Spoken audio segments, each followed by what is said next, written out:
Et bonjour, nous sommes le 12 septembre. Vous êtes à Paris, dans Tunnel. Cette semaine, comme toutes les autres, j'ai adoré le lait végétal. Vous savez quoi ? Bruxelles et Paris m'ont eu. Quand je rentre dans le sud-ouest, je demande avec un accent quasi pointu qui presque pour un peu ne chanterait plus s'ils font des lattés glacés à l'avoine. J'ai changé, mais je n'arriverai jamais à la cheville de mon compagnon, comme on dit quand on cherche des apparts ou qu'on parle à des personnes âgées, qui lui a eu l'audace incroyable de rentrer à Toulouse dans un bar plein de rugbymen en pré-week-end, donc le vendredi après-midi chez nous sous le soleil, c'est sacré, pour demander d'une voix extrêmement assurée un matcha. En même temps, ce type se balade parfois avec un livre usé sortant de la poche arrière de son jean. J'aurais dû faire un insert de Gisèle Delucchi et de Tu ne vis que pour les caméras. Mais tu me diras, c'était sûr qu'il ne fallait rien moins que ça à mon bras. Cette semaine, si j'ai adoré le lait végétal, j'ai détesté la culture du viol et plus particulièrement cette croyance lâche et paresseuse que la lutte contre les violences faites aux femmes est faite pour s'en prendre aux hommes. Qui a le temps pour ça ? Toutes les femmes peuvent citer âge par âge qui leur a fait quoi, quand dans leur vie. C'est une réalité insoutenable et pendant que la maison brûle, certains parlent de la couleur de la tapisserie qui serait peut-être un peu trop criarde. Bref, rendez-vous sur mon compte Instagram @AnnaToumazov pour les personnes souhaitant signifier leur désaccord ce samedi et tous les autres jours où nous aurons la chance d'être en vie. Cette semaine, j'ai découvert ce que c'était qu'une rentrée sur les chapeaux de roue. Je croyais avoir déjà tout vu en termes de surcharge d'emploi du temps. Eh bien, je ne connaissais pas septembre 2024. Mais comme dirait ma mère, tu l'as voulu, tu l'as eu. Mère dont c'est l'anniversaire, à l'instar de Barreau que vous aviez à l'antenne juste avant. Donc si tu nous écoutes, j'espère que mon assistante à distance a mis la radio pour que ce soit le cas. On t'embrasse. La France entière suspendue à son poste t'embrasse. Et là, peut-être que la Belgique tout entière, on va y revenir, est aussi suspendue à son poste pour écouter un de ses talents. Et j'embrasse également Sarah et Nina, mes deux amies très chères, dont c'est aussi l'anniversaire, comme s'il n'y avait apparemment qu'un seul jour pour naître dans l'année. Cette semaine, j'ai écouté en boucle Alibi, le featuring hypnotique d'Iseult avec les artistes Sevda Lisa et Pablo Vittar. Aucun problème à écouter un titre en boucle, mais depuis 3 mois comme ça, je me suis rassurée sur mes tendances obsessionnelles en me disant qu'au moins, ce sera pour toujours la bande-son qui me rappellera instantanément cet été exceptionnel de pause, d'apaisement et de joie. Quelle incroyable capsule temporelle que la musique, cérémoniale, solitaire contre l'oubli. Faut-il toujours tout figer pour se rappeler ? Cette question, j'avais envie qu'on se la pose ce soir ensemble à travers l'exemple des anniversaires. Vous pensez évidemment gâteaux, bougies, cadeaux, mais je pense aussi commémoration, souvenir, cycle. Qu'est-ce qui nous marque ? Doit-on marquer la date des choses négatives ? Comment se raconte-t-on sa propre histoire à travers une frise émaillée de repères ? A-t-on le droit de ne pas vouloir vieillir ? Y a-t-il des âges plus agréables que d'autres ? Qui faut-il inviter à son anniversaire ? Pour répondre à ces questions, j'ai la chance d'être entourée ce soir de Rory. Rory, tu es chanteuse, tu sors ton premier titre Gonna Get Mine en 2020. Puis tu continues à égrener les pépites au fil des années, jusqu'à aboutir à un EP en février 2023, Ma place en enfer.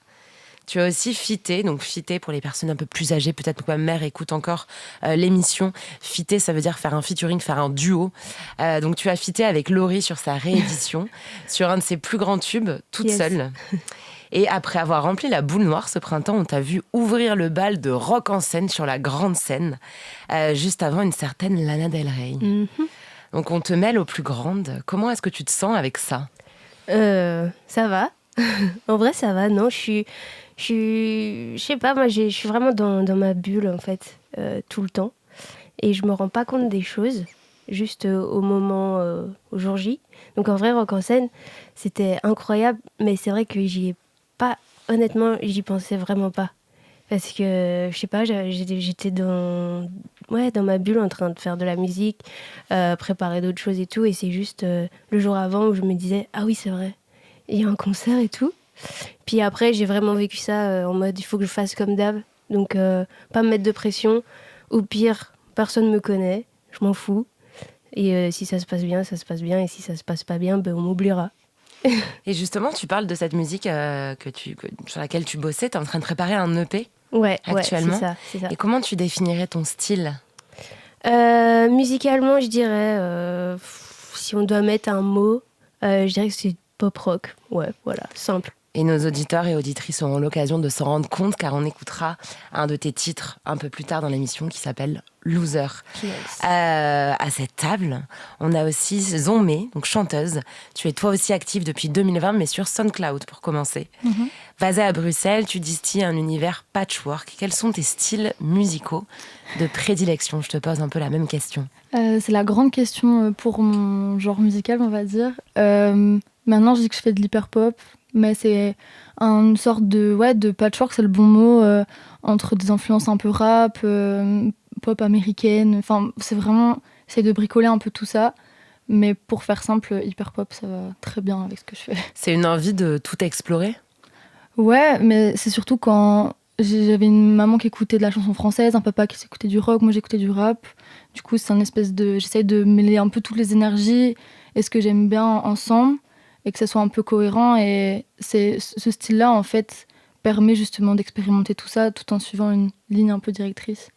Et fin 2022, donc tu as sorti Cool Kiss, un premier EP, puis mi-2023, un second Oula, puis depuis, il y en a eu 2 autres.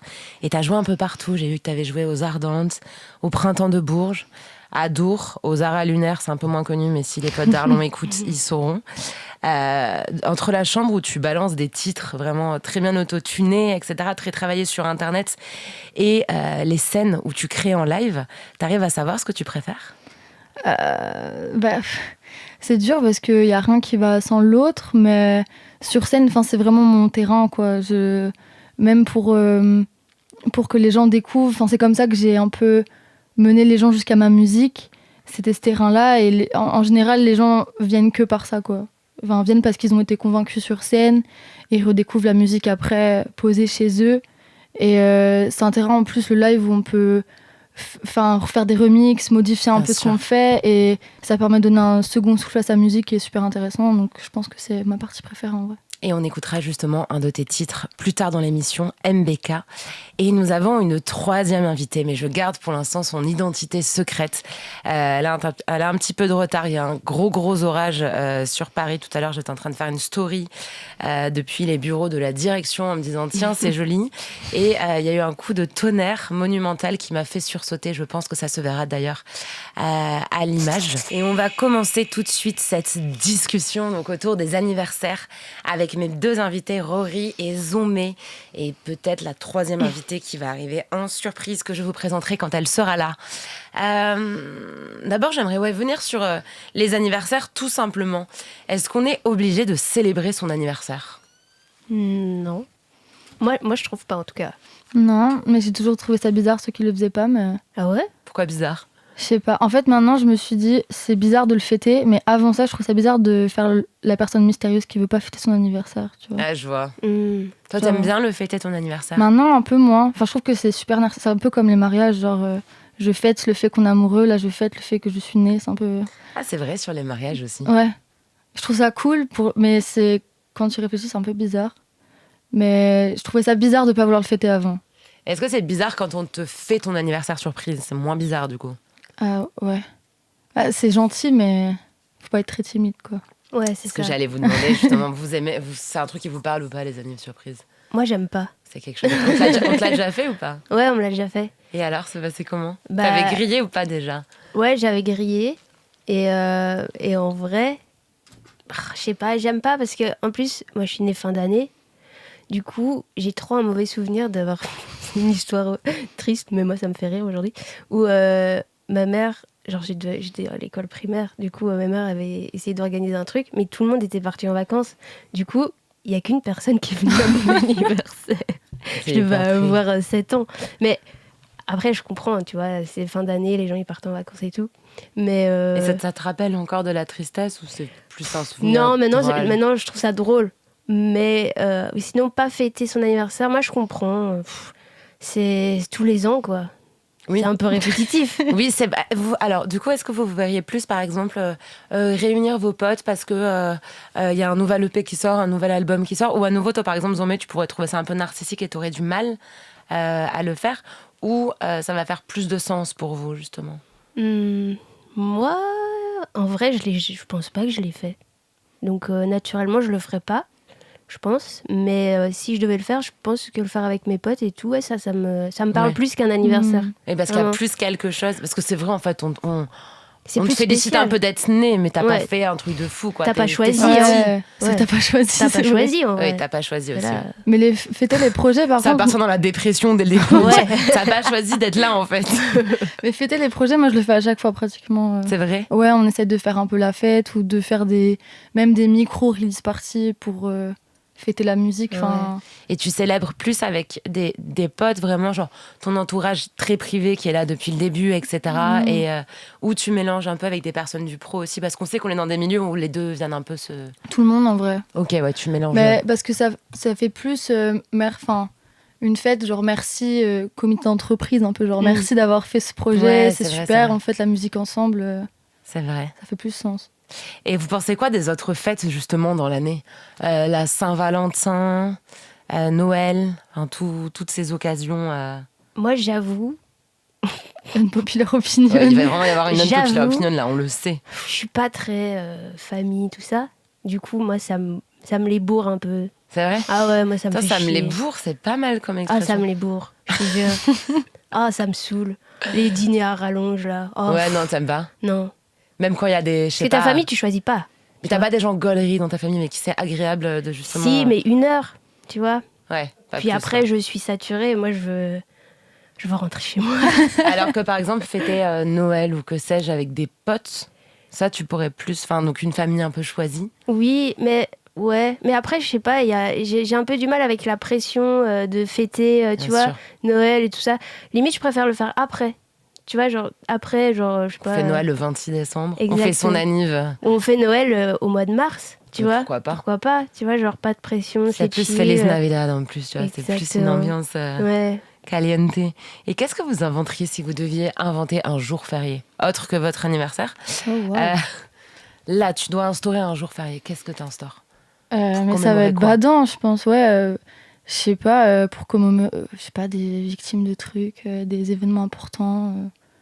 Je sais pas, on parlait de l'affaire Mazan, mais ce genre d'événements, tu vois, Ok. je pense important. Je sais pas, ouais. Sur les droits des femmes, après, on a déjà le 8 mars, du coup, pour les droits des femmes, Ouais. où les marques proposent aux Des garçons réductions. d'offrir des fleurs aux femmes ou des séances de laser, Ah, des super. fois que. Et après, il y a la journée, on le rappelle d'ailleurs, qui est bientôt le 25 novembre, la journée pour l'élimination des violences faites aux femmes. Et voilà, déjà des mobilisations bientôt. Ouais, moi, j'allais partir sur autre chose. Mais tu peux partir sur quelque Joyeux. chose de joyeux. Hein. Bah, il y a GTA 6 qui va sortir. Et là, il faut un jour férié pour pouvoir y Je jouer. pense même 1 semaine de congé, tu vois. Tu penses que ça va te ralentir dans la construction de ton Mais prochain carrément, carrément, je sais déjà que quand ça va sortir, je pourrais pas être dispo pendant 1 semaine. Si je suis optimiste. Est-ce que tu sais pas te mettre une motive sinon où tu te dis, ok, je m'autorise Ouais, à faire que du GTA pendant 1 semaine ou Ouais. 2 quand j'aurai terminé? ouais aussi. Mais genre, ouais, c'est ça. Et genre, je suis sûre qu'il faudra acheter la PlayStation 5, ça c'est sûr. Mm. Du coup, je l'ai pas acheté, tu vois. J'ai fait exprès Ah, de c'est pas me malin. l'acheter. Parce que sinon, tu dois sortir beaucoup d'argent et l'argent, il va Exactement. venir de l'EP. Exactement, Donc, t'as au tout final, compris. C'est assez stratégique. Et au niveau des cadeaux, alors, peut-être, est-ce que vous êtes beaucoup sur les réseaux sociaux? Ouais. Bah ouais, Ouais, ça scrolle. malheureusement. Donc vous avez déjà vu les débats sur TikTok sur les cadeaux, les cagnottes, etc. Et notamment, je me rappelle, alors j'ai plus les détails exacts, c'était il y a quelques temps, une meuf qui disait qu'en fait, elle a une copine, donc avec qui elle n'était plus copine, qui avait décidé d'avoir un sac d'une marque, enfin un truc giga cher pour son Ok. anniversaire, et qu'en fait elle avait envoyé son mec mettre des coups de pression à tout son entourage pour que tout le monde mette 50 €, machin, sous peine d'être traité de gros radins, etc. Mais malade. Et en fait, la fille en question qui faisait le TikTok racontait qu'en fait, elle n'avait pas voulu mettre 50 €, parce qu'en plus, le sac, elle trouvait que c'était une idée de merde. Mais elle avait dit, bah en fait, moi, je vais plutôt faire un cadeau personnalisé, un truc artistique, etc. Un truc qui me rappelle, en tout cas, ma relation à ma copine. Et derrière, la pote était venue l'embrouiller, quoi. Genre, t'as C'est pas pas une participé pote, à ma hein. cagnotte. C'est Ouais. pas une pote, hein. C'est pas une pote. Bah oui, c'est pas une pote. Ça, ouais. Je suis d'accord avec toi, ouais. Faut bazarder ce truc, hein. Comment vous sentez quand vous... Alors, moi, c'est beaucoup en septembre, quand vous recevez 10 cagnottes par mois qui vous... Comment vous vous sentez par rapport à ça? Vous arrivez à... Moi, j'ai pas de cagnotte, je Moi non crois pas. plus. J'ai jamais reçu de cagnotte, je crois. Je pense que j'ai 5 potes, du coup, Ouais, les bah, 5 ne pareil. m'ont jamais demandé Vous de êtes de cagnotte. quelle année? 2001. 96. Ah ouais, non, on a quasiment le même âge. Ce que j'allais dire, il y a moyen aussi que, tu sais, il y a le truc, en vieillissant, les gens veulent de plus en plus ont de plus en plus de moyens et donc on exige les gens. Enfin, je veux dire, moi, quand j'avais 20 piges, si tu venais à l'anniversaire de quelqu'un, déjà, si t'avais les sous d'aller boire les verres au truc, c'était déjà cool, tu vois. Ouais, grave. Et puis après, t'arrives en milieu de vingtaine, faut au minimum mettre 20 balles, sinon t'es un peu vu comme un rat. Et après, là, franchement, au plus je grandis, au plus j'ai l'impression que soit il faut rien mettre et esquiver, soit il faut mettre vraiment beaucoup, quoi. Bah, moi, je te donne mon conseil, n'aie pas de vie sociale. Ce qui est mon cas. Joue à GTA. Jouer à GTA, ce qui est mon cas. Donc, on m'a jamais demandé. On me demande jamais rien, en fait. Genre, je me rends compte. J'ai une vie super triste. Non, ça va. Mais non. Mais ouais, c'est bizarre, hein, déjà, de demander. Moi, je sais pas, quand t'invites quelqu'un, genre une amie t'invite, moi, par principe, je suis là, ben, je vais pas lui demander de l'argent vu que je l'invite. Ouais, tu vois, c'est assez bizarre. Hein. Mais t'as presque l'impression que les gens parfois organisent des fêtes dans le but que d'avoir tous de les la. gens Ouais. invités. Ouais, c'est. Et c'est comme quand les gens, ils ont des enfants, là. Ils envoient des listes avec je veux ça. Ça me rend fou. Moi, je trouve ça vraiment choquant. Ouais. Tu te dis, Mais il y a ça pour les mariages aussi. Hein. Ah ouais, pour les mariages aussi, c'est pareil. Il y a les listes de mariage, il y a les listes, ouais, bien sûr, les listes de naissance. Ouais, il y a des gens, ils disent non, on veut que de l'argent, genre. On veut pas de cadeau de mariage, on veut que de l'argent. C'est genre, dinguerie. Avant, en fait, ce qui se faisait dans les mariages, c'est que tu mettais un espèce de... Enfin, un récipient, quel qu'il soit, et les gens allaient mettre du liquide. Ah oui, si maintenant, les gens, ils demandent des virements. Donc, en fait, tu vois la pression. Mais c'est quoi, ça ? En vrai, c'est tous devenus fous. Ouais. C'est Lydia qui nous a matrixés. Et nous poursuivons cette discussion sur les anniversaires. Et pourquoi est-ce que finalement on a besoin de ces repères temporels, cycliques, annuels. Et j'en parle avec mes invités, Rory et Zomé, en attendant la troisième invitée qui ne devrait plus tarder et que je vous présenterai quand elle sera là. Juste avant, on parlait de votre rapport aux anniversaires, notamment aux anniversaires surprises qui ne sont pas forcément vos tasses de thé. De la même façon qu'il y a des anniversaires donc de naissance, qu'il y a des anniversaires de mariage, etc., il y a aussi des anniversaires négatifs. Je pense aux anniversaires de décès, aux anniversaires de rupture, aux anniversaires de trauma. Est-ce que c'est des choses auxquelles vous pensez quand vous êtes à telle date, etc. Ouais, grave. Mais comme j'ai une mauvaise mémoire de ouf, au bout de quelques mois, ça passe. Mais c'est plus genre, ah là, ça fait 2 heures, ah là, ça fait 4 heures, là, ça fait Bien 24 sûr. Heures, tu vois. Et comme ma mémoire s'en va de fou, donc au là, bout de quelques mois, les dates s'en vont, tu vois. Ouais. Mais par contre, c'est genre... sur 2 mois, genre tous les jours, je me dis ah ça fait genre 6 jours, ah ça fait ça. Mais après ouais, ça s'en va un peu avec le temps, ça disparaît. Je pense. Donc c'est plutôt une mémoire sélective dans le bon sens. Ouais, obsession pendant 2-3 mois et après ça disparaît. Genre. Toi Rory, t'es plutôt comment par rapport à ça ? Est-ce que tu penses que est-ce que ton cerveau te ramène parfois des trucs négatifs ou t'oublies vite aussi ? Ah non, moi mon cerveau il me ramène toujours aux trucs négatifs. C'est mon plus grand talent, je pense. Mais oui, les dates de décès, ouais, ça c'est quelque chose impossible à oublier. Impossible à oublier le jour, ce qui s'est passé, comment t'étais habillée, l'odeur, tu vois. Et est-ce que le fait d'avoir cette hyper mémoire sensorielle en plus, là, comme tu dis, sur du négatif ou du triste, enfin en tout cas des émotions qui ne sont pas positives, c'est quelque chose qui peut t'aider à créer ? Parce que ton style, il est assez cathartique. En plus, c'est des styles qui sont très expressifs. Oui, parce que vu que c'est des émotions qui sont là depuis des années et que tu n'arrives toujours pas à dépasser, tu es obligé d'en parler. Parce que, et tant que tu le fais pas, au moins 30 fois, je pense, même si tu fais 30 fois une chanson qui parle du même sujet, c'est qu'en fait, j'en ai besoin. Parce que je suis toujours en train d'avoir cette date qui est dans mon esprit. Et même si les années passent, même si la blessure est plus petite et qu'elle s'est cicatrisée, le souvenir reste, tu vois. Du coup, j'ai besoin, même si je le veux pas, tu vois, ça passe au-dessus de tout ça, j'ai besoin d'exprimer ça. Mais je sais pas, j'espère qu'un jour j'arriverai à... J'ai pas envie de repasser à autre chose, mais trouver quelque chose d'autre à exprimer qui est aussi fort. Mais c'est tellement dur de passer après un décès, tu vois, genre d'oublier. T'as l'impression de moins bien réussir à créer sur du positif ? Moi, oui. C'est moins inspirant ? Je pense que c'est pas que c'est moins inspirant, c'est le parcours de vie en fait. Tu vois, c'est toutes les choses que tu as vécues et qui t'ont percuté, vraiment. Elles sont présentes tous les jours en fait de ma vie. C'est plus aussi fort que la première fois. Bien sûr. Mais ça reste toujours là. Et pour l'instant, j'ai pas eu d'émotions qui ont pu réussir à...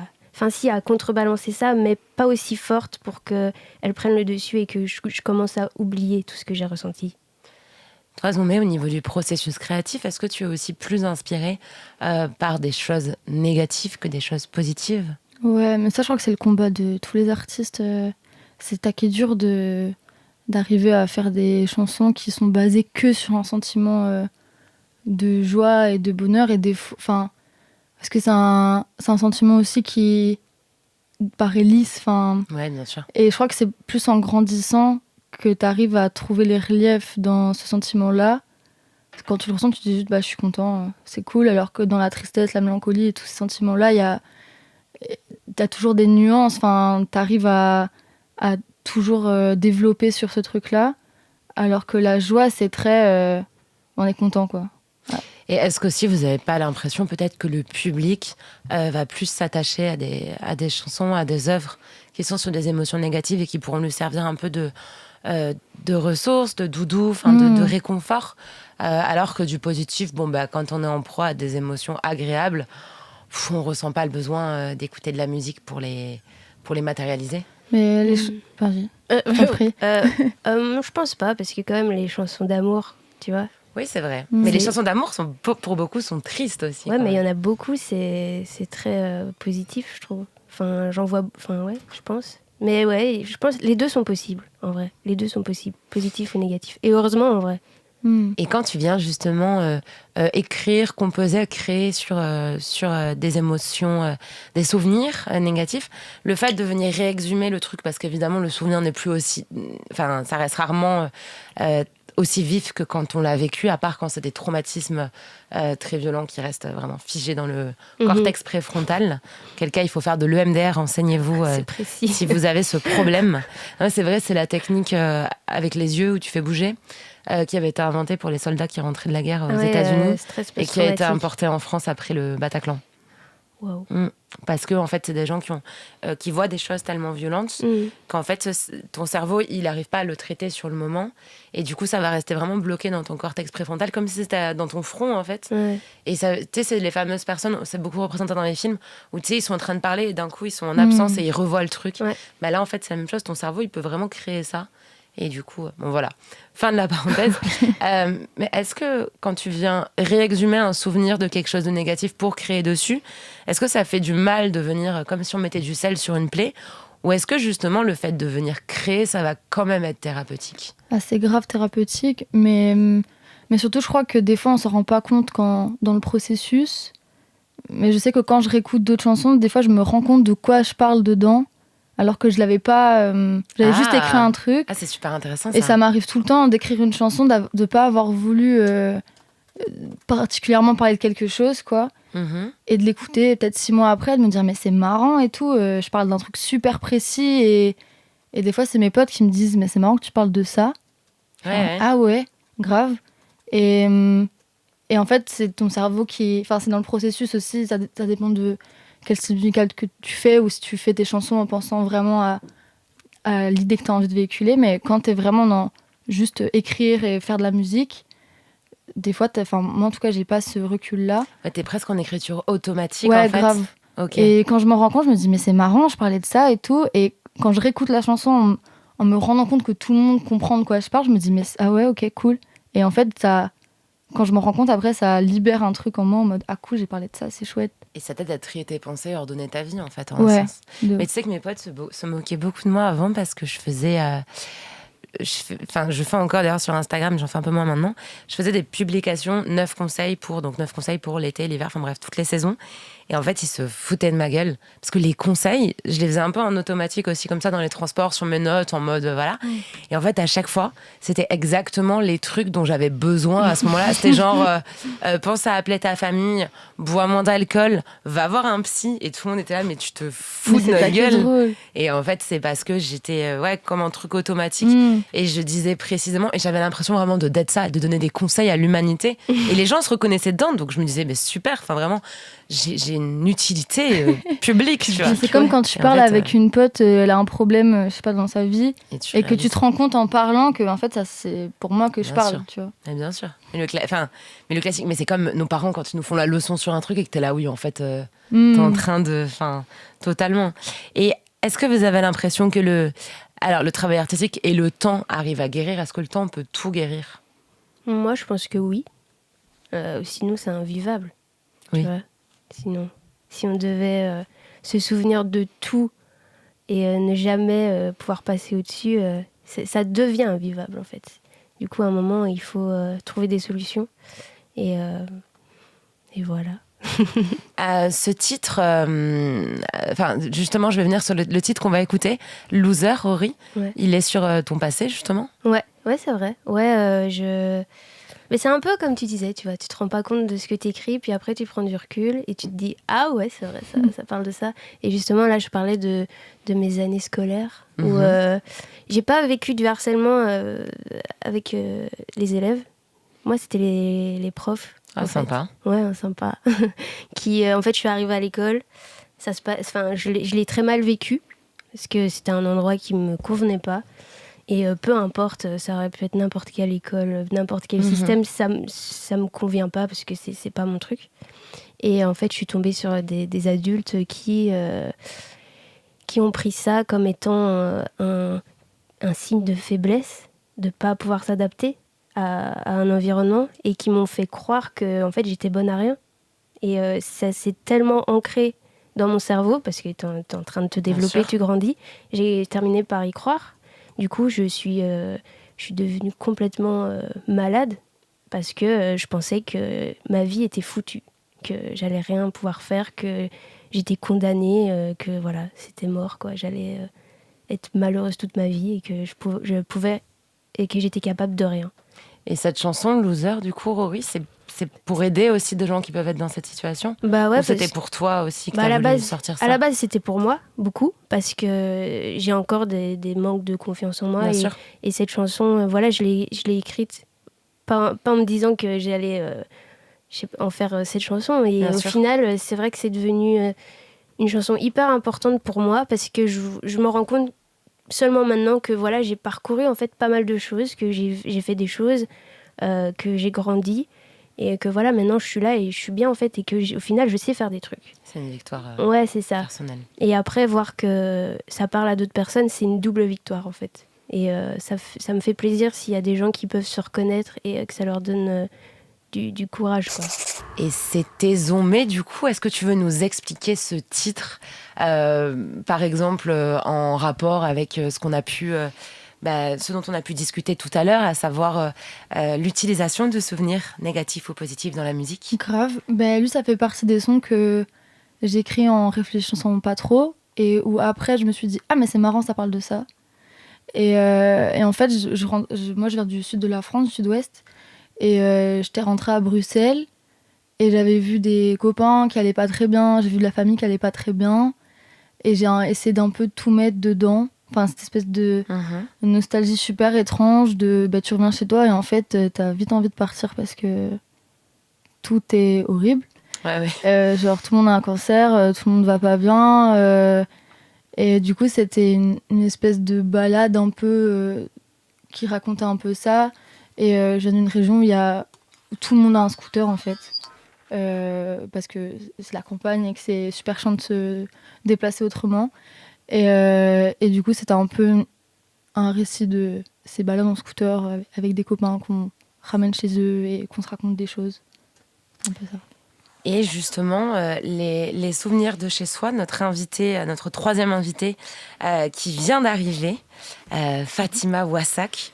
Tu en as très bien parlé, donc je vais te présenter j'allais dire en deux spies, comme on est très à l'aise ici. Je vais te présenter rapidement. T'es beaucoup de choses, donc comme je voulais rien oublier, j'ai évidemment fait un tour sur Google qui m'a listé que tu es essayiste, conférencière, consultante en politique publique, militante écologiste, féministe et antiraciste. Est-ce que tu as d'autres rôles ? Non, je trouve que c'est bien résumé là. C'est pas mal déjà. Mais je pense quand même à celui d'écrivaine talentueuse, mais je suis quand même pas très objective, je pense, parce que j'avais vraiment été marquée par Rue du Passage, qui a été mon livre numéro 1 de 2024, ex aequo. Ex aequo avec quelqu'un que tu connais, qui est Kiyemis. Ah oui, d'accord, super. Voilà, qui a écrit Et refleurir, qui est absolument sublime. Si vous n'avez pas eu l'occasion de le lire, je vous le conseille. Et tu as aussi, donc, entre autres, publié Au-delà de Rue du Passage en 2024, Pour une écologie pirate et nous serons libres en 2023, et aussi, et plein d'autres évidemment, La puissance des mers pour un nouveau sujet révolutionnaire en 2020. Bienvenue Fatima. Merci beaucoup. Justement, par rapport à ce que nous racontait Zomé et le souvenir, ce qui vient le figer, les espèces de brimes en fait dont on se rappelle de l'enfance sur des trucs qui n'ont pas forcément été marquants. Mais moi, je sais que par exemple, un truc qui me rappelle énormément mon enfance, c'est le chant du coq tous les matins. Alors qu'en fait, il n'y a jamais eu un moment où j'ai eu une story spéciale avec le chant du coq. C'est juste que je l'entendais, donc ça me marquait. Il y a aussi des goûts, etc. Et dans ce livre qu'on évoquait, Rue du Passage, t'as dressé en fait toute une galerie de personnages. Donc je te l'ai cité là pendant la musique. Il y a le passeur de cassettes, il y a la doseuse d'épices, il y a la cafetanière. Il y a aussi ces hommes ouvriers qui en fait essaient de mettre bien toute leur famille, avec des enfants qui en fait jouent entre les tours du quartier, entre les tours de la rue du Passage. Est-ce que tu aimerais nous lire un extrait pour qu'on voit un peu justement comment se matérialise le souvenir d'enfance dans ce livre ? Oui, avec plaisir. Le passeur de cassettes, c'est le début. C'est le tout premier personnage. Ouais, tout à fait. Tu m'arrêtes, hein. Vas-y. Tu peux, au moins, t'as 2 bonnes tout minutes. Livre. Vas-y, tout le livre. On est là longtemps. Juin 1983. En rentrant du travail ce matin, le père de Salima annonce un grand événement. Le passeur de cassettes va passer. Ce sera peut-être ce week-end ou le week-end prochain, mais dans tous les cas, l'enregistrement de la cassette doit être fini ce soir avant que le père ne reparte travailler. Le studio d'enregistrement se trouve dans le salon. L'énorme magnétocassettes trône sur la table à manger où on ne mange jamais, pour ne pas l'abîmer. Mais la cassette est tellement importante qu'on prend le risque d'une rayure ou deux. La séance d'enregistrement se déroule toujours de la même manière. Le père insère la cassette dans la trappe de la platine, fait quelques réglages techniques et chacun leur tour, les membres de la famille prennent la parole. D'abord, on salue et on se présente. Ensuite, on pose les questions rituelles dans l'ordre. « Ça va ? Tout le monde va bien ? Un tel va bien ? Une telle va bien ? Quelle est la météo ? Il pleut ? Que Dieu facilite. » On aura toutes les réponses dans la cassette retour, mais en attendant, on espère, toujours dans l'ordre, que ça va, que tout le monde va bien, qu'un tel va bien, qu'une telle va bien, que la météo est bonne, qu'il pleut, si Dieu le veut. Pour conclure, on m'envoie des bateaux entiers de salutations et de baisers, de toutes sortes, solennels ou sucrés, à tout le monde ou dédiés. Les salutations sont répétées et appuyées, comme pour donner de la force à ces bises d'exilés, pour souffler dans leur dos le plus fort possible, elles qui auront bientôt à traverser la Méditerranée. C'est très bien. Bon. À part si tu veux continuer. Mais je pense qu'on se rend déjà bien compte. Comment est-ce que toi t'expliques en tant qu'autrice qui, à l'instar des filles qui nous parlaient tout à l'heure du processus créatif, Rory et Zomé sur comment tu viens parfois réexhumer du négatif pour en faire quelque chose d'un peu cathartique qui te fasse une thérapie et qui aide aussi les autres. Comment toi tu peux expliquer en tant qu'autrice qu'on retienne aussi nettement des moments pas forcément significatifs qui ressemblent à des espèces de mood board d'une époque lointaine et floue où pourtant on n'avait pas encore la mémoire parce qu'on sait que l'enfant n'a pas un langage aussi abouti qu'à l'âge adulte forcément et pourtant on arrive à fixer des trucs très précis dans la mémoire. Comment est-ce que tu l'expliques toi, Fatima ? Alors pour le coup là, moi j'ai fait un travail d'écriture pour fixer des choses qui ne l'étaient pas du tout. Tu vois, par exemple, le passeur de cassettes, la cafetanière, la doseuse d'épices que tu as cité, en fait, ce sont des métiers qui n'existaient pas, en fait, qui ne sont pas nommés comme tels. Oui, tu vois, je les ai inventés, bien sûr. Fait, pour dire le métier. Non, ça vient déjà au départ de la mort d'un vieil homme qui est passeur de cassettes, en fait, qui meurt en 2020, et c'est un choc, en fait, parce qu'il meurt dans l'indifférence générale et de la société française et des immigrés eux-mêmes. Mais ça veut dire que ça avait fait l'objet, par exemple, de petits articles de presse, dans de la presse qui évidemment s'intéresse à tout le monde ou Oui, non, ça part vraiment, oui, effectivement, d'un texte d'abord d'hommage à cet homme, à ce vieil homme, parce qu'en fait, je voulais presque nous rattraper, en fait. C'était presque une manière de lui demander pardon, en fait. Pardon d'avoir comme ça observé sa vieillesse et sa mort, et encore une fois, dans l'indifférence générale. Et en écrivant ce texte, je me suis rendu compte qu'il n'avait pas de métier, cet homme, alors qu'il faisait un travail tellement utile. Il passe comme ça d'un côté et de l'autre de la Méditerranée avec donc, ces cassettes dans le petit extrait, là, on le comprend un petit peu, où les gens, en fait, pour pouvoir avoir gardé le lien en fait, avec leur famille, rester au pays, en fait, s'enregistrent, donc détournent l'usage de la cassette. À l'époque, moi, c'est les années 80, donc c'était Madonna, Michael Jackson, etc. Là, c'était pour envoyer les salam. Et donc, voilà, c'est parti de ça. Et alors, je disais, c'est un travail d'écriture parce qu'il y a plein de trucs, en fait, qui me sont venus en écrivant.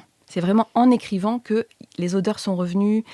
Ça, c'est une chose. Et puis alors, l'autre chose, c'est comme ce sont des mémoires d'immigrés, en fait, des souvenirs d'immigrés, il y a plein de trucs qu'on partage entre immigrés, en fait, avec l'âge. Tu vois, on a besoin de se partager. Par exemple, je parle des chewing-gums à un moment donné, Flash. Tous les Marocains et les Marocaines qui nous écoutent savent ce que sont les chewing-gums Flash, jaune, rouge, avec un goût menthe qui dure 5 secondes à peu près. C'est goût ultra éphémère. Et ça, tu vois, c'est une nostalgie, en fait, où tu as besoin de parler de ces choses-là d'enfance pour garder le lien avec les grands-parents, avec la terre d'origine, etc. C'est des références culturelles, en fait. C'est des gens qui ont la ref, voilà. Même si personne n'aura jamais exactement la ref de ce que tu as vécu, parce que personne n'a grandi dans la même ville, dans la même famille, au même âge exactement. Ouais, mais il y a quand même des trucs que tu retrouves. Ouais, mais on le voit, de toute façon, même sur Facebook, les gens, parfois plus âgés que nous, mais vont être à fond sur des groupes. Tu sais que tu viens de telle ville ou de tel pays, quand. Et en fait, il y a des espèces d'échanges de trucs. Qui font plaisir. Et même, justement, on parlait tout à l'heure de TikTok, il y a des comptes de nostalgie corps avec des musiques un peu, il y a une musique qui fait en mode on dirait que c'est une musique aquatique et on voit des images et je regarde tout le temps ça et ça me rend un peu triste, mais ça fait vraiment de la mélancolie, ça rend un peu triste et heureux en même temps. Et je trouve ça hyper beau aussi que tu dises que ce passeur de cassettes, il a un métier, en fait, il a en tout cas une utilité. Peut-être que c'est pas un métier selon les codes de la société, mais c'est une utilité.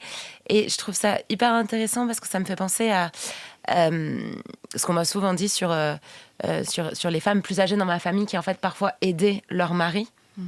Et on disait qu'elles n'avaient pas de métier. Ah oui, alors qu'en fait, c'est des femmes qui travaillaient, qui ont travaillé toute leur vie d'arrache-pied. Mais il y avait au foyer. C'est ça. Il y avait une dépendance très profonde.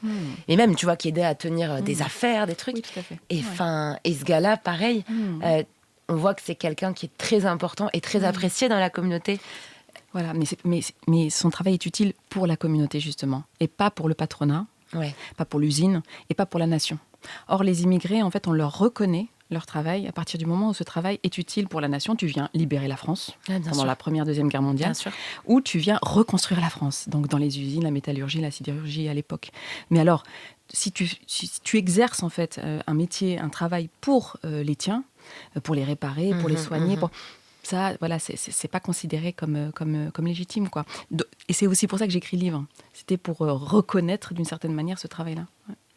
Et comment on fait, à votre avis, Rory Zoumé, pour que cette ambiance d'enfance qu'on est les seuls à exactement avoir vécue ne soit pas oubliée? Toi, tu disais, Rory, que tu es assez solitaire. Est-ce que tu l'as toujours été ou est-ce que tu as des personnes avec qui tu peux un peu partager ces références d'enfance? En vrai, je suis très solitaire.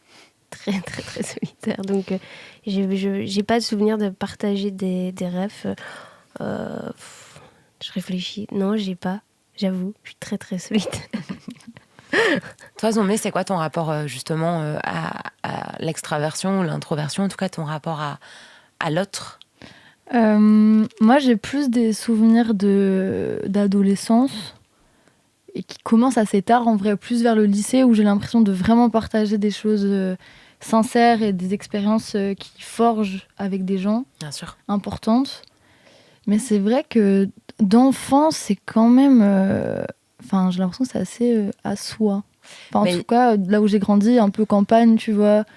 Même quand t'as des frères et sœurs, je trouve que c'est quand même ton truc, quoi. Genre, c'est difficilement partageable avec des gens. Et il y a pas mal de meufs qui, justement, comme toi, font ce qu'on appelle actuellement de l'hyperpop, qui est un nom de style assez fourre-tout, mais on sait exactement un peu quel artiste c'est dedans, qui font souvent des références à leur adolescence, justement. Pourquoi tu penses que vous êtes une génération de jeunes chanteuses que ça a autant influencé ? Déjà, je pense que c'est aussi... Après, en France, on dit hyper-pop pour vraiment dire n'importe quoi. En vrai, ouais, mais on a les rêves, tu vois, les Baby Solo, les Théodora. C'est pour dire aussi rap qui chante, quoi. Bien sûr. Et on sait pas trop et quoi dire. Et son un peu électro. Et là où... Enfin, je dis vague, mais aux États-Unis, c'est beaucoup plus de la pop que ça en est en France, en vrai.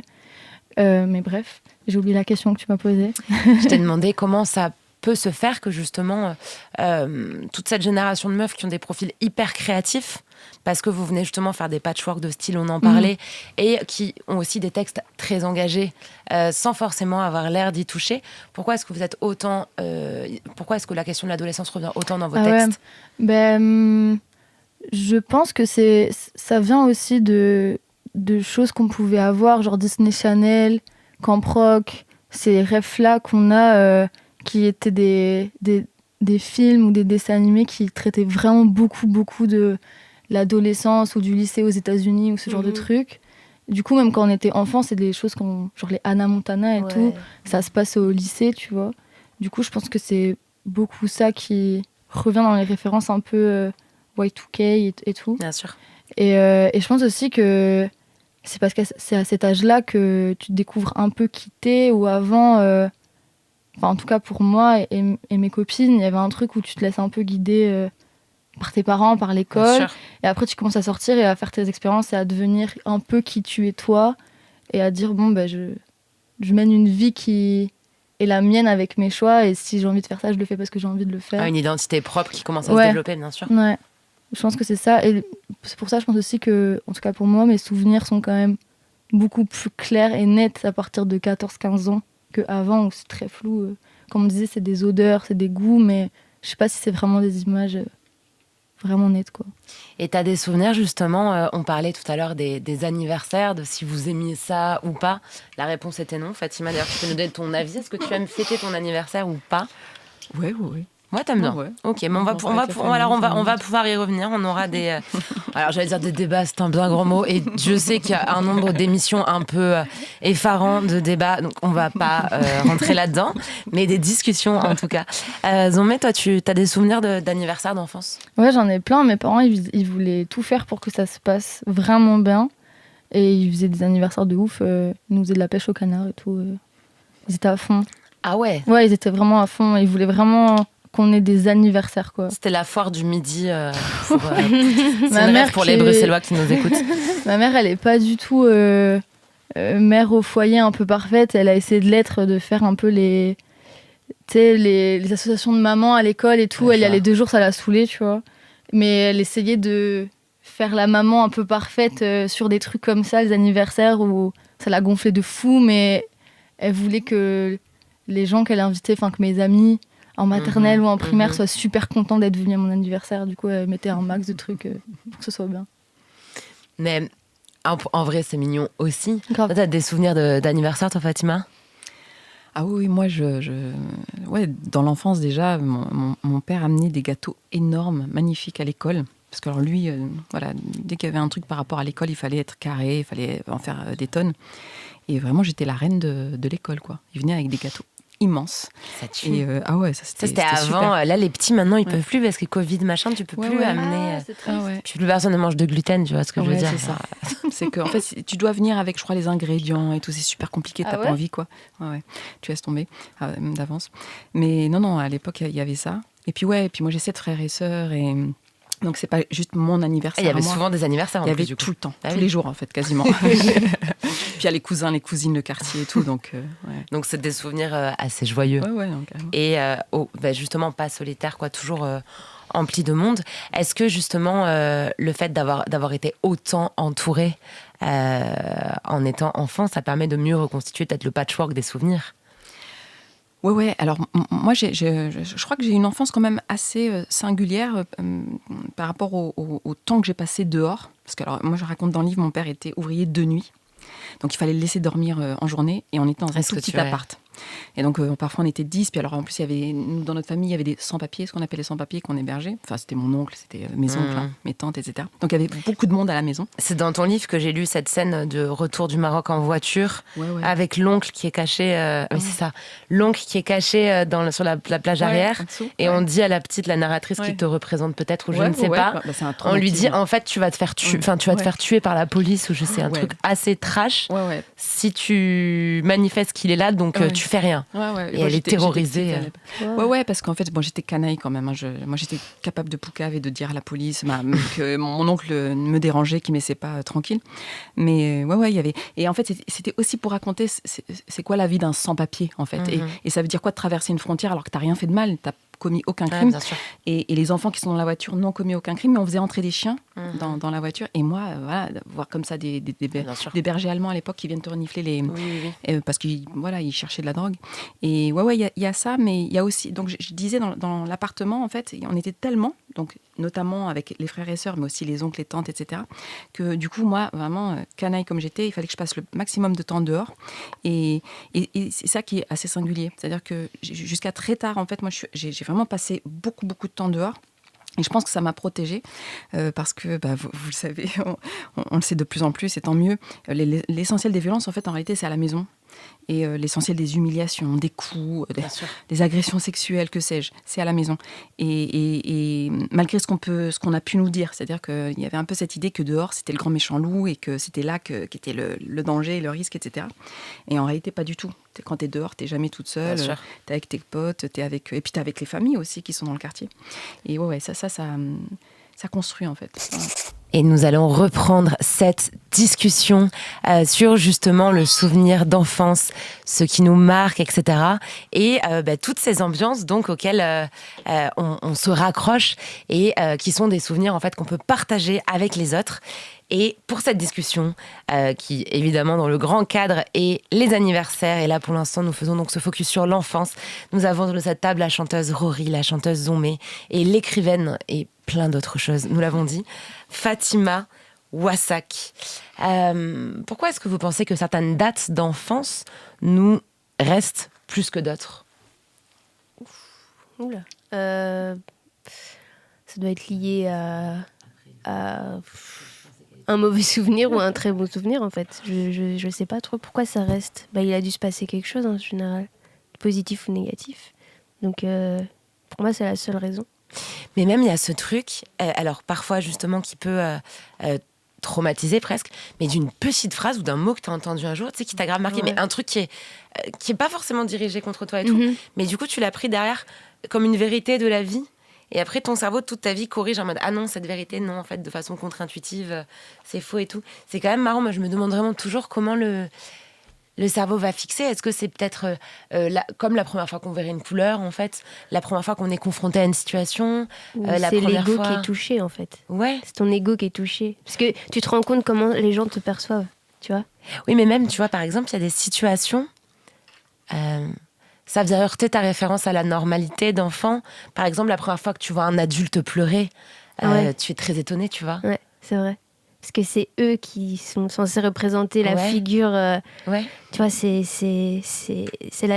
pense pour les enfants, les adultes, c'est la perfection. Bien sûr. Tu vois. Du coup, quand tu vois une faiblesse, en fait, t'as peur. Tu te rends compte, mais en fait, je peux pas lui faire confiance. Cet adulte, il sait pas du tout gérer. C'est moi l'enfant, et en fait, il sait pas gérer. Je pense que c'est ça qui est traumatisant. Tu te rends compte que peu importe l'âge, en fait, tu vas continuer à pleurer. Donc peut-être que tu te dis, merde. Mais je sais pas, je dirais ça. Fatima, est-ce que toi, tu as des dates carrément qui t'ont marqué ? Des dates enfants dont tu te rappelleras toujours ? Oui, et d'ailleurs, j'en ai fait quelque chose, parce qu'il y a vraiment des moments dans le livre où c'est alors, soit des traumas, on a parlé d'un trauma tout à l'heure, mais soit des traumas, soit effectivement des moments plus joyeux.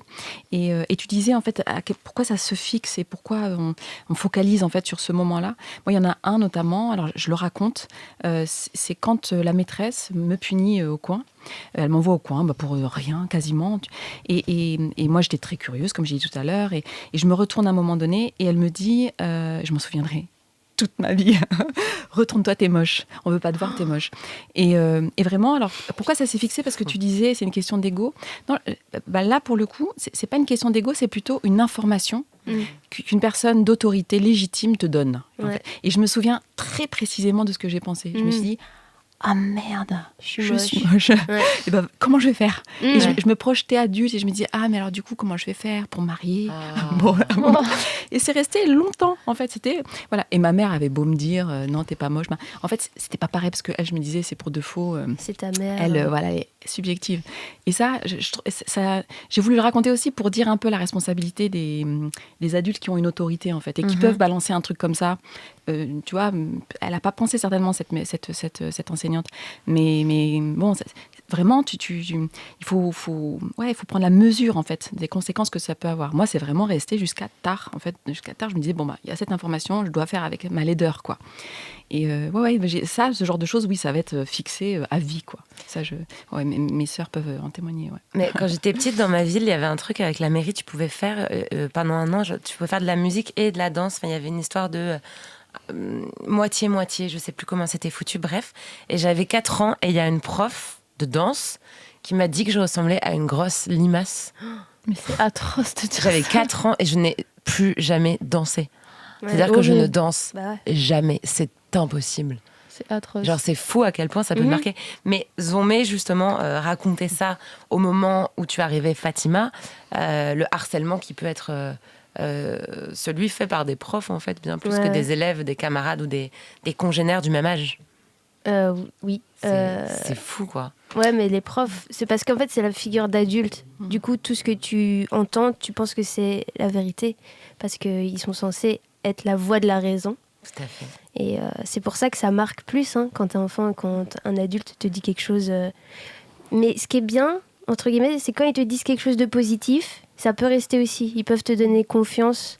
Ils peuvent te donner de la confiance en soi. Donc, c'est possible qu'il y ait aussi du positif là-dedans. Donc, s'il y a des adultes qui nous écoutent, qui ont des comportements, soyez gentils, surtout avec les enfants, parce qu'ils écoutent tout, et ils retiennent tout. Ça, c'est vrai. Vous pensez qu'on est plus marqué dans l'enfance par des paroles, du coup, que par des moments, des événements? Moi, je pense que oui. Enfin, non, ça dépend. Ouais, ça dépend. Il y a des situations comme tu racontais avec ton oncle. Après, toi, on t'a dit des phrases, mais où tu situes que c'est pas normal sans que tu aies besoin d'avoir de mots, même sans parler d'agression ou de coups, tu vois. Mais des situations à la famille ou même à l'école où sans qu'on le formule, en tant qu'enfant, t'es assez intelligent pour capter que il se passe quelque chose. La situation est vraiment pas hyper normale, quoi. Vous êtes toutes les 3 des personnes qui écrivent. Est-ce que vous trouvez ça frustrant parfois quand vous avez justement, on en parlait parfaitement, la référence d'un moment, d'une ambiance, d'une époque et que vous n'arrivez pas à poser des mots dessus exactement? Ouais, moi je trouve ça dur, surtout en français. Moi, je trouve ça dur en français. Mais je voyais souvent ce truc dans Harry Potter quand j'étais plus jeune. Tu sais, ils extraient des souvenirs de leur tête avec leur baguette magique, la pancine. Ouais. Et j'étais là, mais c'est exactement ça, parce que ça peut être tellement indicible, le souvenir, même pas que le souvenir d'enfance, le souvenir dans toute sa polysensorialité, c'est compliqué. Je sais. Ce soir, pour cette 3e émission de la saison 2, nous parlons du thème des anniversaires avec la chanteuse Zomé, l'écrivaine, entre autres, Fatima Wassak et la chanteuse Rory. Et j'ai beaucoup parlé sur les réseaux sociaux, dans les médias et dans cette émission de mon arrêt de l'alcool. Vraiment, il y avait un truc... il fallait en parler, comme ça me forçait à continuer, parce qu'évidemment, si je croisais des auditeurs / des abonnés en terrasse avec 2 Ricards dans chaque œil, j'allais passer pour une conne. Donc du coup, j'en ai beaucoup parlé. C'était vraiment la méthode Coué. Et en fait, ça fait 1 an. Ça fait plus d'1 an maintenant. Et cet été, j'y ai beaucoup pensé parce que forcément, donc c'était le premier été sans alcool. En plus, je viens d'un endroit, vraiment, je suis originaire littéralement d'un endroit où ça fait énormément la fête, tout particulièrement pendant les vacances. Et du coup, c'était vraiment bizarre de s'observer en essayant de prendre de la hauteur, sans alcool dans ce contexte, pour ce dernier été de la vingtaine, pas en train de picoler. Et comment est-ce qu'on remplace ça dans le moment où vraiment tout le monde veut lâcher prise et oublier l'année, injecter de l'intensité et tout. Et c'était assez intéressant. Et justement, quand je pensais à ce thème d'émission, les anniversaires, au-delà évidemment des fêtes surprises, des gâteaux, des bougies, comment est-ce qu'aussi il y a des anniversaires, des dates en fait, depuis lesquelles on ne fait plus ci ou depuis lesquelles on a fait ça. En tout cas, des dates qui permettent de mesurer le changement. Typiquement, quand on se retourne en arrière et qu'on se dit « Ah putain, mais il y a un an, je faisais ça. » Ou il y a un an, je vivais ça. Ou il y a un an, j'étais comme ça. Et maintenant, je suis déjà comme ça par rapport à ça. C'est assez fou. Et je trouve qu'il peut y avoir des moments d'anniversaire, comme moi, mon anniversaire d'arrêt de l'alcool, qui donne de l'espoir et qui montre comment on peut très très vite se régénérer. Est-ce que vous en avez aussi des petites satisfactions sur votre passé ? Ouais. Alors moi, je fais tout ce qui est possible. Ouais. Parce que j'ai dit que quand j'étais petite, on fêtait les anniversaires, il y en avait beaucoup. Mais par contre, on fêtait pas Noël, on fêtait pas, il y avait pas Pâques, il y avait pas même Halloween, ça commençait un petit peu, ça venait des États-Unis. Et en fait, on fêtait pas parce que voilà, on est musulmans et voilà, dans l'islam, il faut pas fêter, etc. Alors qu'il y a des musulmans qui se mettent très bien, qui font l'Aïd et Noël. Ça, oui, c'est mais ça, je crois que ça arrivait un peu après. On a commencé stratégiquement à faire converger les fêtes un petit peu plus tard. Non, à ce moment-là, c'était voilà, nous on est musulmans, c'est l'Aïd. Et puis les anniversaires. Et j'en ai gardé une petite frustration quand même, notamment à propos de Noël d'ailleurs, j'en parle un petit peu dans le livre. Et du coup, voilà, c'est resté. Et vraiment ce truc de dès qu'il y a une occasion, une demi-occasion de célébrer quelque chose, je le fais, quoi. Mais ouais, notamment, voilà, mes enfants, quoi. Mes enfants, dès qu'il y a quelque chose, je sais pas, il y a une bonne note, et ben on va fêter la semaine après, voilà, de la bonne note, un mois après, ben voilà. Non, mais ouais. Mais j'ai regardé une vidéo l'autre jour d'une fille qui expliquait, je trouve ça vraiment intéressant, ça m'a donné envie de pas scroller du coup. Elle racontait en fait comment elle avait été éduquée par ses parents, où il n'y avait pas forcément trop d'argent, mais à toujours faire en sorte que tout soit beau. Parce qu'elle disait, en fait, le simple fait, sur une table où peut-être il n'y a pas grand-chose à manger, le simple fait de mettre une nappe, ça rend les choses plus belles, ça rend les choses plus joyeuses, ça romantise un peu la vie, mais pourquoi pas ? Et je trouve que ça rejoint un peu ça, c'est mettre du beau, plus du coup moral, psychologique que peut-être visuel, mais dans une existence. Ouais. C'est l'art de vivre. C'est trop bien, en vrai, je trouve. Je suis d'accord. Ouais, et dans le quotidien aussi, parce que c'est la lumière, une manière la lumière de dans dire le quotidien. Tous les jours. Tu vois, et je crois aussi, parce que voilà, moi j'ai 2 enfants, et comme beaucoup de parents, voilà, je suis évidemment inquiète par rapport à leur avenir, et il y a des raisons en fait d'être inquiète. Et vraiment, j'ai vraiment aussi avec eux appris à leur dire et à me dire, voilà, chaque jour, c'est beau. Chaque jour, en fait. Parce que demain, on ne sait pas. Mais aujourd'hui, vraiment, il faut vraiment faire en sorte que ce soit une belle journée. Vraiment en profiter, quoi. Et et puis, alors, vis-à-vis de ma fille en particulier, voilà, c'est de lui dire, voilà, t'es pas pressé de grandir. Profite d'où cette idée d'anniversaire aussi dont il faut profiter. Moi, à 27 ans, quand même, on m'a dit que j'étais trop vieille. À 27 ans. C'est là que j'ai dit, non, mais en fait, je vais arrêter avec cette histoire d'âge. Je vais me réjouir de continuer en âge, en fait, parce que c'est une bonne nouvelle, t'es vivante, en fait. Donc, c'est bien. Mais voilà, et ça, je pense que c'est aussi ça, c'est cette idée de fêter les choses. C'est aussi une manière de s'asseoir dans son âge, en fait, et dans son existence, dans son quotidien, quoi. Mais ce truc d'avoir dit que t'étais trop vieille à 27 ans, alors pourquoi ? On va y revenir. Mais est-ce que tu penses qu'on aurait pu le dire à un mec ? Bah non, parce qu'à 27 ans, en fait, une femme et une jeune femme, elle est trop vieille si elle n'a pas d'enfant, elle est trop vieille si elle n'est pas installée, si elle n'a pas tel taf, tel salaire. Enfin, il y a vraiment ce truc de t'es toujours. Mais en fait, en réalité, on te dit ça à 27 ans, mais on aurait pu me le dire aussi à 22, à 37, à 47. Et en fait, il y a un moment donné, d'ailleurs, dans mon entourage, il y a des femmes en fait à qui on a dit toute leur vie qu'elles étaient trop vieilles, elles arrivaient toujours trop tard. Et elles s'en sont rendues compte vraiment très âgées pour le coup. Et avec tous les regrets, en fait, où tu te dis, mais en fait, j'aurais dû les envoyer rentrer dans un mur, quoi, en fait, et profiter vraiment de ma vie, quoi. T'es jamais trop vieille pour quoi que ce soit. Mais ouais, c'est vraiment... T'as raison, je pense que ça s'adresse en particulier aux femmes, évidemment, avec la fameuse horloge biologique, quoi.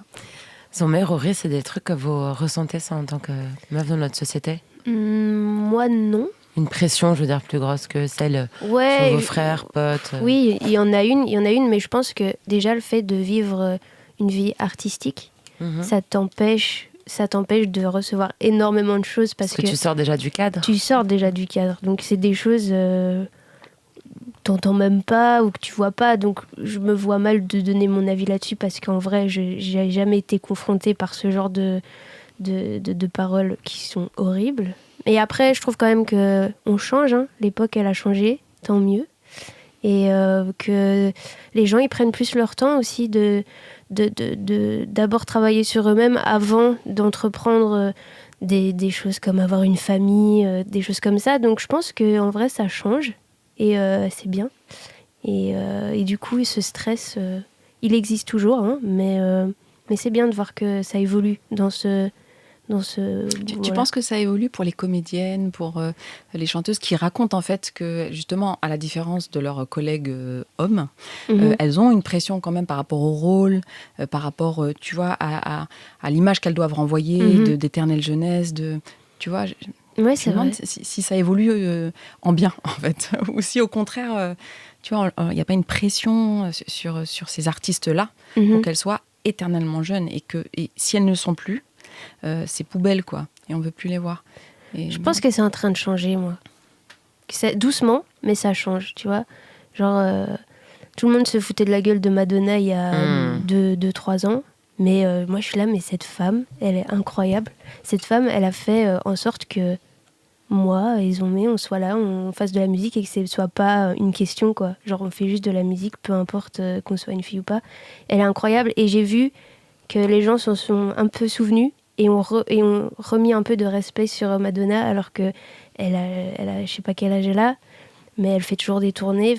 Et donc oui, ça change et les gens commencent à avoir du respect sur les femmes qui ont des longues carrières et peu importe. Voilà.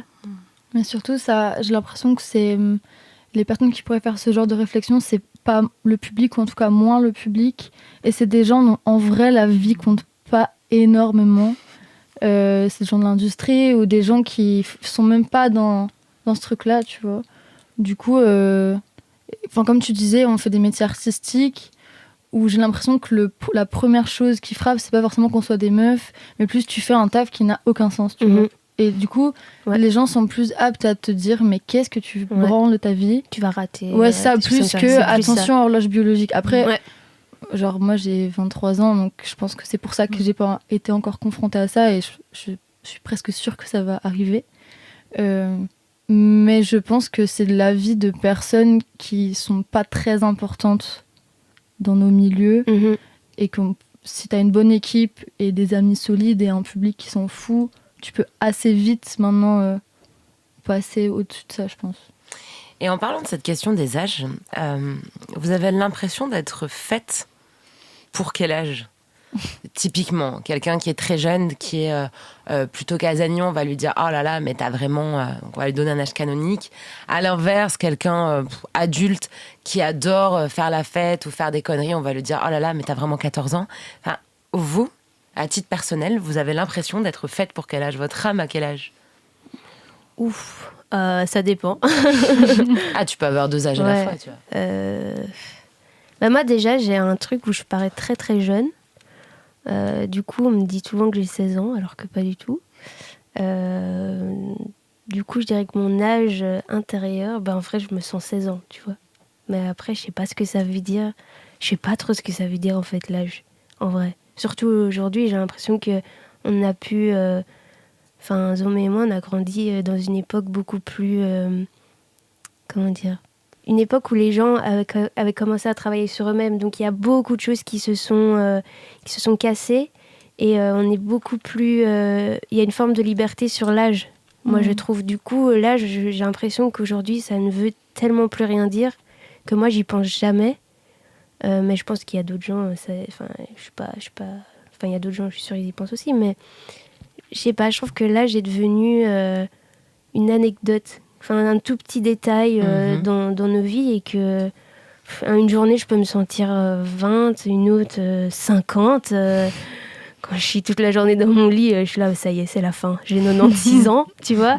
Donc en vrai, j'ai l'impression que l'âge, ça n'existe peut-être plus, finalement. Ouais, est-ce que tu as l'impression que du coup c'est même plus pertinent de se présenter en donnant son âge. Je pense, ouais. C'est plus... Le truc classique où tu donnes ton prénom, ton âge, ton métier, bon... Ouais, je trouve que c'est pas ce qu'il y a de plus pertinent chez une personne, c'est pas son âge, mais ce qu'il raconte, tu vois, parce que des cons, il y en a de tous les âges, et des personnes intelligentes, il y en a de tous les âges. Tu partages cette idée aussi, Zombie ? Ouais, mais je pense que si, encore une fois, c'est lié à nos métiers en vrai, parce que je pense que si on avait des vies plus rangées et, je sais pas, on était comptable, ça fait plus de sens dans comment cette vie est menée de dire ah ben là j'ai 25 ans, je vais acheter une maison. Enfin, ouais, c'est un peu cliché, mais tu te compares. Genre je me souviens il y a pas très longtemps, j'étais dans le tram et je me suis fait cette réflexion qui était trop bizarre, où j'ai l'impression de sortir de mon corps et de me dire mais je fais un métier qui n'a aucun sens. Et je m'en étais pas rendu compte. Enfin, je voyais l'inquiétude un peu de ma maman et de mon père un peu en mode t'es sûre de ce que tu fais? Et j'étais en mode bah ouais c'est logique. Enfin pour moi c'était tellement logique d'être artiste que je m'étais pas trop posé la question. Et je me souviens dans le tram et de voir les gens aller travailler, de me dire mais en fait oui, enfin ce qu'on fait n'a aucun sens. Genre dans la continuité des choses. Et du coup je pense que c'est pour ça que notre âge a moins d'importance, parce qu'on développe une carrière avec notre vie en même temps et que tout est hyper mélangé et que l'art est un peu au-dessus. Et en général, quand on est artiste, on met notre œuvre et notre création au-dessus de notre vie, et ceux qui vivent avec nous le voient aussi, que c'est ça qui est le plus important. Alors que pour des métiers plus, entre guillemets, traditionnels, là j'ai lié, en fait. C'est lié par rapport à ta rémunération, par rapport à ce que tu fais. Combien je vais toucher à ma pension. C'est ça, tu vois. Ouais. Alors que nous, on a abandonné l'idée que... On n'a pas de pension. Une retraite, tu vois, ouais, c'est ça. On n'en a pas. C'est ça, tu vois. Enfin, en Belgique, moi, j'en ai pas. Moi non plus, je crois. Oui, puis en Belgique, d'ailleurs, je me souviens, tous les potes belges, pendant la période... les manifs contre la réforme des retraites, qui disaient de toute façon nous c'est déjà à 67 ans, on n'est pas dans la rue, hein. C'est le flegme j'étais là, mais les gars, mais soyez dans la nous, rue justement. On se laisse faire, hein, on aime bien. Mais c'est un délire, comment vous avez pas, enfin vous avez, encore une fois, Vas-y. je m'inclus presque dedans parce que ça fait tellement d'années la Belgique et moi que voilà, mais il n'y a pas de culture de manif, c'est un truc de fou. Après la Belgique c'est compliqué parce qu'on est un tout petit pays. Bien sûr, on vit quand même avec deux cultures différentes, hein. Oui, puis c'est aussi... Non mais attends, c'est aussi parce qu'il y a moins... Alors, il y a les deux cultures qui vivent un peu séparées, mais par contre, à l'intérieur de chaque culture, il y a beaucoup moins aussi de conflictualité, hein. Ah ouais. Attention, c'est aussi pour ça. C'est pour ça que c'est très agréable d'être tout là-bas est plutôt mélangé, qu'ici. Franchement. Fatima, toi, il y a un âge idéal auquel... Enfin, il y a un âge auquel tu te sens, ou c'est le tien et ça évolue? Oh, là, par exemple, quand j'ai écrit Rue du Passage, j'avais l'âge de la petite. Vraiment, ça m'a fait... J'ai éprouvé beaucoup de joie, en fait, à l'écrire ce livre, pour ça aussi, en fait. Ça me permettait de revivre ma vie d'enfant. Puis, de toute façon, depuis que j'ai des enfants, je triche un peu, en fait. Je profite de leur jeu, de leur rire, de ce qu'ils font, en fait, pour me replonger dans les trucs que je faisais gamine. Et puis, oui, là, je suis en train d'écrire un autre personnage qui a 10 ans, donc qui est un petit peu plus âgé que la petite, et un garçon en plus. Et vraiment, je me sens, tu vois, le personnage, je joue à Zelda, par exemple, je joue à Zelda, quoi, pour rentrer dans le personnage. C'est trop bien, on en parlait tout à l'heure des kiffe. Processus créatifs pour revenir chercher des émotions et tout. Mais c'est Zelda, c'est pas un jeu auquel je jouais. Et du coup, je me mets vraiment à la place du gosse, quoi. Et j'essaie de voir un peu le monde à travers ses yeux, et ça, c'est vraiment super. Mais tu sais qu'avant-hier, dans ce tumulte du coup d'organisation de plein de trucs et tout, je devais prendre une décision importante. En gros, je vais faire un choix entre deux trucs. Et ça me faisait vriller le cerveau. Et j'ai fait un truc, j'étais pas allée, mais je sais même pas te dire, peut-être depuis quel âge j'ai, depuis 20 ans, quoi, sur un site Flash qu'il y avait à l'époque, qui était un site de jeux vidéo, qui s'appelle Absolu Flash, avec que des petits jeux en Flash, je sais pas si vous vous rappelez... Voilà, peut-être que tu auras la ref, peut-être que tu n'auras pas la ref. Mais je vois le genre de site. Mais tu vois, le genre de site où tu cliques, machin, t'as un jeu et tout. Et en fait, je suis allée sur ça parce que mentalement, ça me faisait me concentrer, parce que c'est comme si, du coup, en me mettant dans ce jeu, dans ces jeux très, très anciens avec un truc très basique et tout, ça me replongeait dans un cerveau différent qui n'était pas préoccupé par les préoccupations que je peux avoir en tant qu'adulte. Donc je vois tout à fait. Et on va approcher tout doux de la fin de cette émission. C'est toujours un déplaisir d'annoncer ça quand approchent les 21h. Mais d'ici là, nous continuons à parler de la question des anniversaires avec mes invités Rory, Zomé et Fatima Wassak. Et alors, j'avais une ref à vous soumettre, mais qui est très contemporaine, donc tout le monde l'aura. C'est ce truc quand tu prends ton téléphone, c'est bien, c'est le matin et tout. Et puis là, on te met une photo, une vidéo, quand c'était un iPhone, commémorative de ton animal de compagnie mort ou de ton ex. Voilà, un moment avec ton ex, avec une musique derrière et tout. Ça vous arrive, ça, des fois ? Ouais, mais il est pas mort, donc ça va. Oui, non, alors j'ai dit les animaux de compagnie morts ou les ex. J'ai pas dit les ex morts. On va pas commencer à souhaiter. On s'en parlera hors musique. Hors musique. Voilà. Non, ça vous arrive, ça, du coup, des fois. Parce que l'iPhone fait ça. Hein. T'as carrément des petites vidéos avec une musique joyeuse ou une musique triste. C'est quand même hallucinant. Est-ce que. Des fois, ça fait plaisir, non ? Des fois, ça fait plaisir. Non, des fois. Mais alors, des fois, l'intelligence du truc est très bonne. Parce que moi, par exemple, ça me met justement dans la ville dont je viens, où il y a des très beaux couchers de soleil. Des fois, ça me fait des anthologies des plus beaux couchers de soleil au fil des années. Je suis là, waouh, en 2015 déjà, ce soleil. Et à l'inverse, dans un monde où justement les notifs nous rappellent absolument tout, comment est-ce qu'on peut encore oublier des annives ? Est-ce que ça vous arrive d'oublier des anniversaires de proches ? Tout le temps. Ah ouais, tout le temps. Ah ouais ? Tout le temps. Insupportable. Est-ce que c'est quelque chose que tu vis bien ? J'ai abandonné. Enfin, j'ai une mémoire vraiment, vraiment catastrophique. pareil. Ce que Des tu disais tout à l'heure. visages, des dates, Pareil. des trucs. Et j'ai essayé quand j'étais ado d'avoir des dates, de me forcer à retenir des dates. Mais du coup, j'ai des dates de potes avec qui je suis embrouillée de ouf. Mais j'y pense. Genre, c'est les seules dates que j'ai réussi à retenir. Mais même l'anniversaire de ma mère ou de mon père, je me trompe pratiquement tous les ans. Je fête avant, un jour avant. Mais ça fait Ils le plaisir, prennent tu mal vois. ou... Un peu. Ok. Mais... Ah ouais, quand même. mais même si j'essaye de... Quand c'est le mois, de tous les jours regarder la date et tout, mais ça ne marche pas. Enfin, Après, les calendriers sur téléphone, en vrai, ça va être trop pour ça t'envoie une notif. ouais, mais je suis très désorganisée. Et bientôt, il y aura l'intelligence artificielle. En fait, la notif, elle enverra un message personnalisé. T'inquiète, t'auras plus rien à... Et j'ai un pote qui programmait les SMS. Ah ouais. Ouais, pratique, très pratique. Ah ouais, donc en fait, t'es le 1er janvier, t'es en gueule de bois dans ton lit. Minuit, le Tu truc prévois envoyé. tout est... Mhm. C'est pas mal, ça. Ouais. C'est pas mal parce qu'en plus, moi, je sais que je suis du genre, si j'oublie pas l'anniversaire, à envoyer vraiment sur la dernière heure entre 23h et minuit. Alors qu'en fait, je me rends compte chaque année à mon anniversaire que les messages qui me font le plus plaisir, c'est les premiers qui arrivent. C'est Donc vrai. à chaque fois, je me dis, allez, je vais me rattraper toute l'année, je vais envoyer aux gens le soir même ou le lendemain matin et pas... tu vois, la toute fin de la journée. Mais est-ce que pour autant, il faut toujours fêter l'anniversaire des gens ? Est-ce que c'est le moment le plus important où on peut être à leur côté ? Je pense pas. Hein. Je pense qu'il peut y avoir de meilleurs moments quand même. Genre, qu'est-ce que je pourrais dire pour me sauver Fatima disait même fêter des petits trucs du quotidien. Ouais. Qu'est-ce que tu fêtes comme genre d'occasion, toi, avec tes enfants ? Oh, je t'ai dit, hein, je sais pas. Ouais, là, par exemple, là, c'est la rentrée. Ben, on va fêter le mois après la rentrée, par exemple. Et on va faire un petit bilan du mois, tu vois. Parce que ma fille est rentrée en 6e et que c'est son mois au collège. Ben, tu vois, ces genres de trucs. Mais les anniversaires, je trouve que c'est quand même différent, quoi. Il y a quelque chose... Ouais, c'est presque... Parce que, alors, toi, ce qu'on se disait là sur l'âge, je trouve que c'est bien aussi de dire, bah voilà, j'ai fait tout ça, en fait. Et c'est pas la même chose d'avoir 18 ans, 28 ans, 48 ans, même s'il y a cette idée de vagabondage dans les âges et tout, et je l'expérimente moi-même.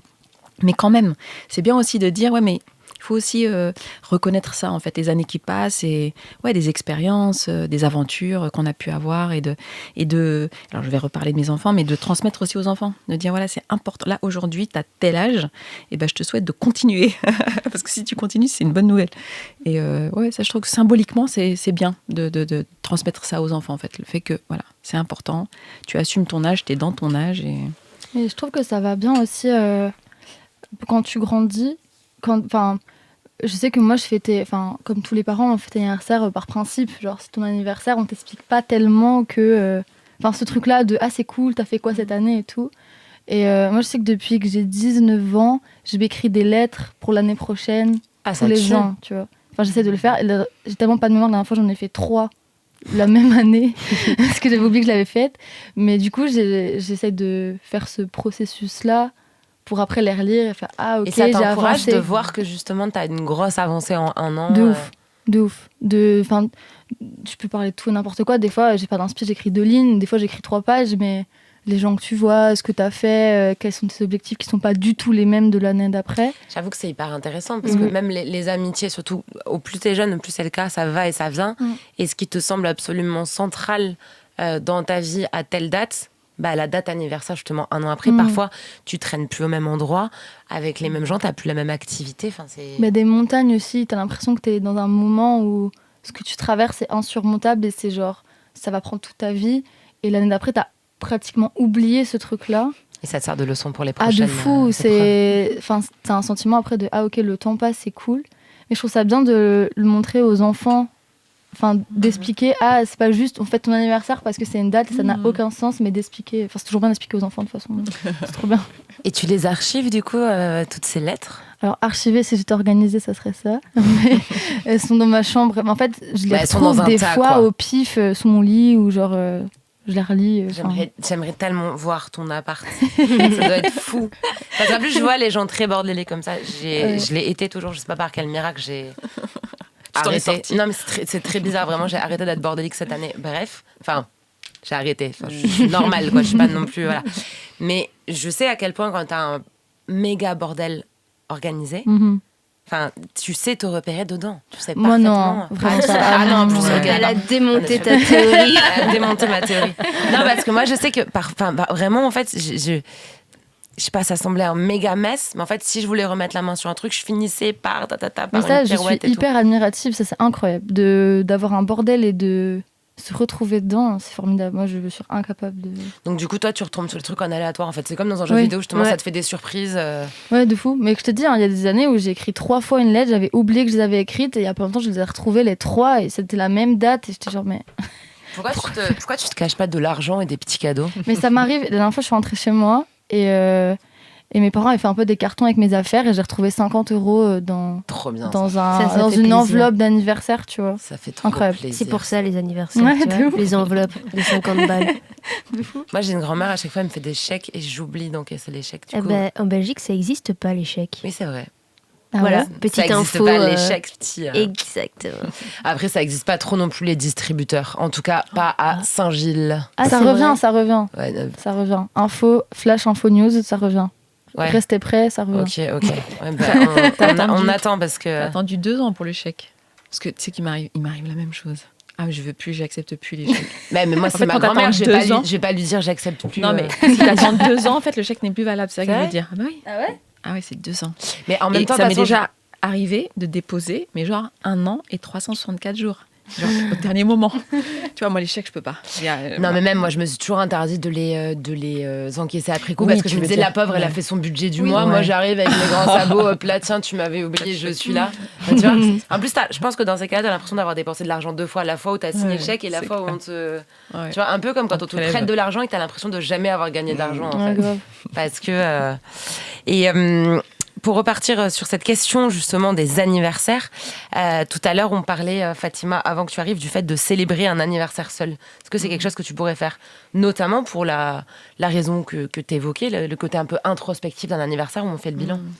Alors moi, alors là pour le coup, toute ma vie, j'ai recherché la solitude, l'isolement, mais j'ai jamais trouvé. Franchement, c'est très très rare que je me retrouve seule en fait. Heureusement ou malheureusement, mais je suis quand même très très souvent avec du monde, ma famille, mes amis, je suis rarement seule et malheureusement Ça a beaucoup parlé de solitude justement. Est-ce que quand vous créez, donc en gros quand vous écrivez ou composez, il vous faut du monde autour, une atmosphère globalement stimulante ou quelque chose justement de solitaire? Moi on est toujours à 2. En fait. D'accord. Je compose et tout avec un ami et on fait tout à 2. Donc je suis pas toute seule, mais vu qu'on se connaît beaucoup et qu'on fait ça depuis longtemps, au final on devient une seule personne. Donc c'est bizarre, on est à 2 mais c'est quand même de la solitude et mais c'est mieux parce que t'as quelqu'un qui peut te dire ah c'est bien, ah c'est nul, il faut changer et tout. Donc c'est très pratique. Mais après, je répète en solitaire, seule. Ouais, c'est marrant, la musique, je la fais à 2, puis tout le reste, je le fais seule quand même. Tu vois, genre les visuels, je sais pas, tous les trucs un peu chiants qu'il faut faire aujourd'hui. Être présent sur les réseaux, tous ces trucs-là. Venir faire des émissions. Exactement. Lave-les vraiment. Toi, au niveau de la créa, Zomé, t'es plutôt toute seule ou tu t'entoures en studio ou en moment d'écriture d'ailleurs? En fait, j'écris un peu tout le temps. J'ai plein de notes vocales. J'essaye de. En fait, j'ai pas de. Comment dire, de processus où je me dis là, je suis en train d'écrire. Mais c'est plus dès que j'ai un truc qui me passe par la tête et j'ai plein de notes où... Que tu dois perdre et retrouver. Exactement. Du coup. Et il y a pas longtemps, j'essaie d'écrire sur des carnets, mais je les perds, donc c'est impossible. Et du coup, non, c'est plus, je mets des notes. Mais en fait, c'est hyper gai de perdre les trucs parce que des fois, tu perds tes notes, tu les retrouves et t'es en mode, mais c'est fou comment ça va trop bien avec ce que je suis en train de faire. Et en fait, ça fait partie du processus de fou. Mais j'ai pas l'impression qu'il faille que je me retrouve dans... Est-ce que c'était français? Que je me retrouve? Non, peut-être pas. Ouais, si, ça va. T'inquiète, on a compris. Que je me trouve dans un mood ou dans une solitude particulière, en fait, ça me prend quand ça me prend. Ouais. Toi, t'as un truc particulier, Fatima, sur l'écriture? Alors, moi, c'est vraiment entre deux portes. Mais aussi parce que j'ai des enfants et que c'est compliqué. Enfin, ils sont encore petits et de les semer dans la forêt pour pouvoir être tranquille. Mais là, cette année, je vais tester les résidences d'écriture. Donc, je vais voir. Alors, on essaye de m'attaquer de toutes parts pour me dire, ouais, je vais passer, je vais squatter. J'essaie de... Non, je vais bloquer, je veux voir personne. Je vais vraiment essayer de... Se mettre en mode avion. Ouais, me mettre en mode avion, au sens... Mais on va voir ce que ça donne. Ouais, je vais tester ça pour l'écriture. Ça doit être dur d'écrire sans être seule, non? Ouais, en fait, t'écris la nuit et c'est vraiment écrire entre deux portes. Après, je trouve que ça donne une nervosité, en fait. Je trouve que quand je reconnais, moi, l'écriture quand elle est entre deux portes parce que les phrases sont pas complètement abouties. Tu sens que la phrase aurait mérité d'être répétée un peu, fignolée un petit peu. Mais je trouve que il y a ce côté spontané, peut-être aussi, c'est ça. Ouais. Mais moi, je sais que j'écrivais...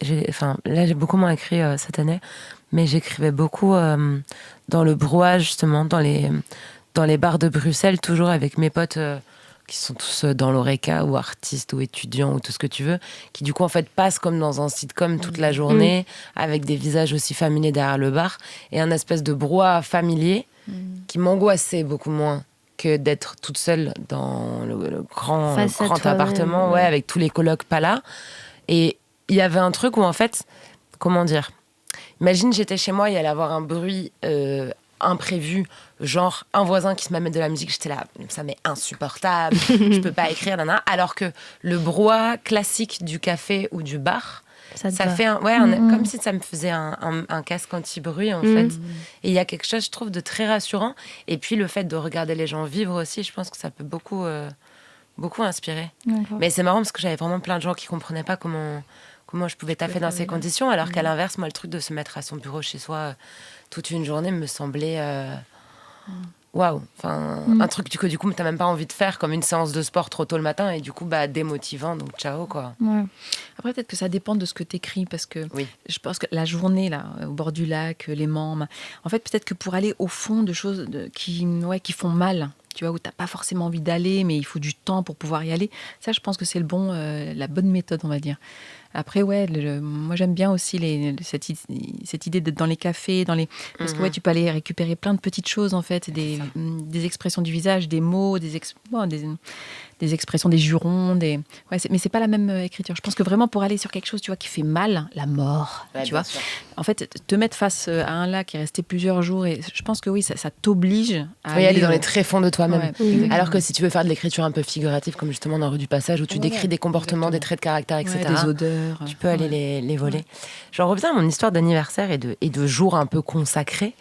Tout à l'heure, je vous posais la question, peut-être que vous aurez plus d'inspiration. Fatima, tu n'étais pas encore là. Si vous deviez déclarer un jour férié dans l'année, tout à l'heure, Zomé, tu avais l'idée de mettre plus de jours fériés commémoratifs pour les droits des femmes. Pour quelque chose de très précis, qu'est-ce que tu mettrais comme jour férié? Mais je sais pas du tout. En fait, même En vrai, même la définition de jour férié, je l'ai jamais vraiment très comprise parce que des fois c'est férié pour des gens, des fois pas pour d'autres. Ouais. Ah, c'est quand c'est des vacances pour les Français, pas pour les Belges en C'est général. ça. Ou pour des travails, tu vois, on parlait de l'ORECA ou de la restauration. Bien Quand sûr. j'étais en restauration, les jours fériés, il n'y en avait pas trop. Et c'est tu pire vois. en général les jours fériés C'est en restauration en plus. Mais ouais, plus, je sais pas forcément que les droits des femmes, tu vois, mais peut-être des choses, des grands événements importants pour les droits de plein de monde, je sais pas, les combats qu'il y a eu des femmes de ménage et tout. Par exemple en France, les grosses manifs et grèves qu'elles ont faites, je trouve que c'était des moments importants. Avec des succès en plus, autant pour l'hôtel Ibis Batignolles Ouais, voilà.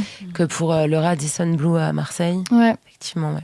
Ouais, des choses un peu comme ça, où on n'a pas vraiment de mémoire des jours en France qui commémorent ou qui célèbrent ces luttes-là. Ça pourrait être bien. Je sais pas. Qu'est-ce que t'en penses, C'est beau. Rory? C'est très très beau. Bah ouais, je suis d'accord. Ce même genre Let's de go. jour férié aussi.